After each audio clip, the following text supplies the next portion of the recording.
నా పేరు తేజస్విని. నేను వరంగల్‌లోని ఒక గ్రామంలో నివసిస్తూ ఉన్నా.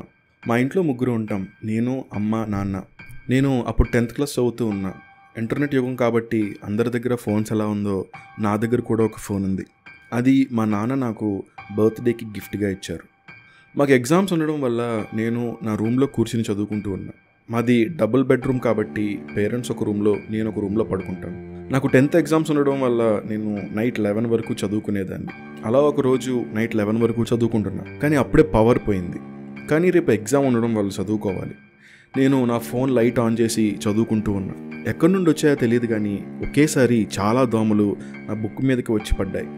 నా రూమ్లో ఎన్ని దోమలు ఉన్నాయన్న సంగతి నాకు అప్పుడే తెలిసింది. నేను బుక్ తీసుకుని మేడ మీదకి వెళ్ళి అక్కడ చదువుకుంటూ ఉన్నా. కొద్దిసేపు చదివిన తర్వాత ఎవరో స్టెప్స్ ఎక్కి మీదకి వస్తున్న సౌండ్ వినిపించింది.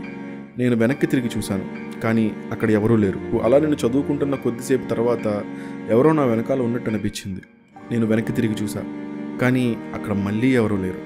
మళ్ళీ చదువుకోవడం స్టార్ట్ చేశా. ఈసారి ఎవరిదో ఊపిరి నా మెడకు తగిలింది.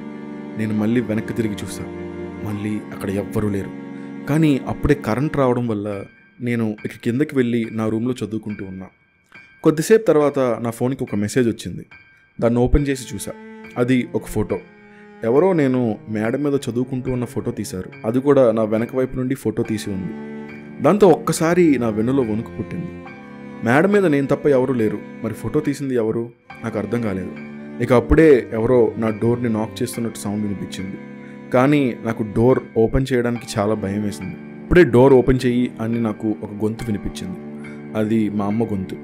నేను అనవసరంగా భయపడ్డా అనుకుని ఇక డోర్ దగ్గరికి వెళ్ళి ఓపెన్ చేశాను. డోర్ బయట ఎవరూ లేరు. నాకు ఒక్కసారి నా వెన్నులో వణుకు పుట్టింది. నేను మా అమ్మ రూమ్ దగ్గరికి వెళ్ళి డోర్ నాక్ చేసి, అమ్మా డోర్ నాక్ చేసావా అని అరిచాను.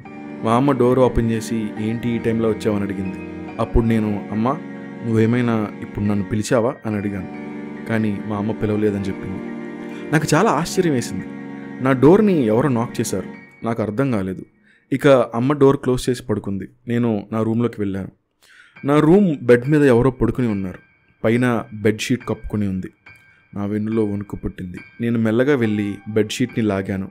కానీ బెడ్ మీద ఎవరూ లేరు. నా ఒళ్ళంతా ఒక్కసారిగా గగురుపాటు గురైంది. ఇక ఫాస్ట్గా వెళ్ళి మా అమ్మ నాన్నకు జరిగింది చెప్పాను. అమ్మ నాన్న నన్ను నమ్మలేదు. ఏదో పేడకల కని ఉంటావు, వెళ్ళి దేవుడి గదిలో విభూది ఉంది, బొట్టు పెట్టుకుని పడుకో అని మా అమ్మ నన్ను అనింది. నేను విభూది బొట్టు పెట్టుకుని నా రూమ్లోకి వెళ్ళి పడుకున్నా. నెక్స్ట్ డే మార్నింగ్ నేను ఎగ్జామ్స్ రాయడానికి స్కూల్కి వెళ్ళాను. స్కూల్ నుండి వచ్చేసరికి టైం ఈవినింగ్ 6 అయింది.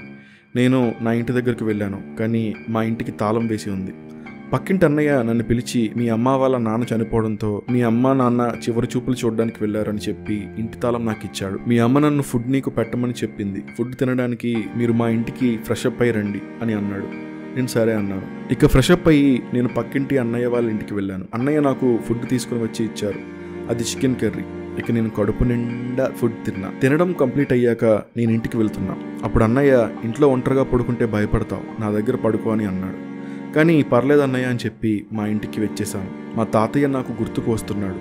మా తాతయ్యను నేను చివరి చూపు చూడలేదు అనే బాధ నాకు వచ్చింది. కానీ నాకు ఎగ్జామ్స్ ఉండడం వల్ల నేను నా బెడ్ మీద కూర్చుని చదువుకుంటూ ఉన్నా. కొద్దిసేపు తర్వాత ఎవరో హాల్లో నడుస్తున్న సౌండ్ నాకు వినిపించింది.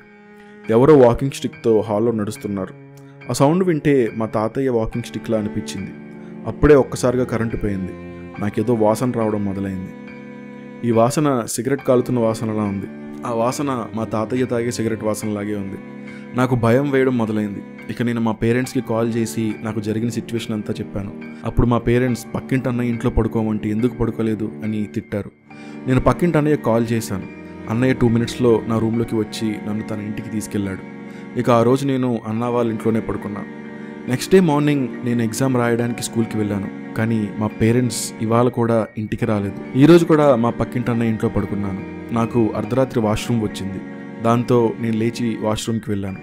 అప్పుడే మా ఇంట్లో లైట్ వెలిగింది. మేబీ మా అమ్మ నాన్న వచ్చి ఉంటారు అనుకుని నేను మా ఇంటికి వెళ్ళాను. నేను వెళ్ళి మా ఇంటి మెయిన్ డోర్ని ఓపెన్ చేశా. అప్పుడే సడన్గా లైట్స్ అన్నీ ఆఫ్ అయ్యాయి. నేను లోపలికి వెళ్ళి అమ్మా మా అని అరిచాను. కానీ అక్కడ నాకు ఎవరూ కనిపించలేదు. మేడ మీద ఎవరో నడుస్తున్న సౌండ్ నాకు వినిపించింది. నేను మేడ మీదకి వెళ్ళి చూసా. అక్కడ మా తాతయ్య నాకు నడుస్తూ కనిపించాడు. ఒక్కసారిగా నా వెన్నులో వణుకు పుట్టింది. ఇక నేను అక్కడ నుండి ఫాస్ట్గా పరిగెత్తి మా పక్కింటి అన్నయ్యకి జరిగింది చెప్పాను. అప్పుడు మా అన్నయ్య ఇంటి మీదకి వెళ్ళి చూశాడు, కానీ అక్కడ ఎవరూ కనిపించలేదు. దాంతో ఇద్దరం వెళ్ళి పడుకున్నాం. కొద్దిసేపు తర్వాత మేము పడుకున్న రూమ్ డోర్ని ఎవరో నాక్ చేస్తున్నట్టు వినిపించింది. అప్పుడు అన్నయ్య లేచి రూమ్లో ఉన్న ఒక ఐరన్ రాడ్ని చేతిలో పట్టుకున్నాడు. మెల్లగా వెళ్ళి డోర్ ఓపెన్ చేసి చూశాడు, కానీ డోర్ బయట ఎవరూ లేరు. అప్పుడే నాకు నా ఫోన్కి ఒక మెసేజ్ వచ్చింది. ఆ ఫోన్లో నేను అన్నయ్య పడుకుని ఉన్న ఫోటోని ఎవరో పంపించారు. ఆ నెంబర్ని అన్నయ్య పోలీసులకు ఇచ్చాడు. కొద్దిసేపు తర్వాత పోలీసులు కాల్ చేసి, మీకు ఫోటో పంపిన నంబర్ ప్రస్తుతం మీ ఇంట్లో నీ లొకేషన్ చూపిస్తుంది, మీరు వెంటనే ఇంట్లో నుండి పారిపోండి అని అన్నారు. అప్పుడు నేను అన్నయ్య బయటకు వెళ్ళడానికి ట్రై చేశాం, కానీ బెడ్రూమ్ డోర్ని ఎవరో లాక్ చేశారు. అప్పుడే ఏదో స్మెల్ నాకు వచ్చింది. అది పెట్రోల్ స్మెల్. మా రూమ్ అంతా వస్తుంది. ఒక్కసారిగా మా రూమ్కి నిప్పంటుకుంది. ఈ స్టోరీ మీకు నేరేట్ చేసింది Akash Ram alias horror AK. ఈ స్టోరీ రాసింది the creepy man. Please subscribe for more stories.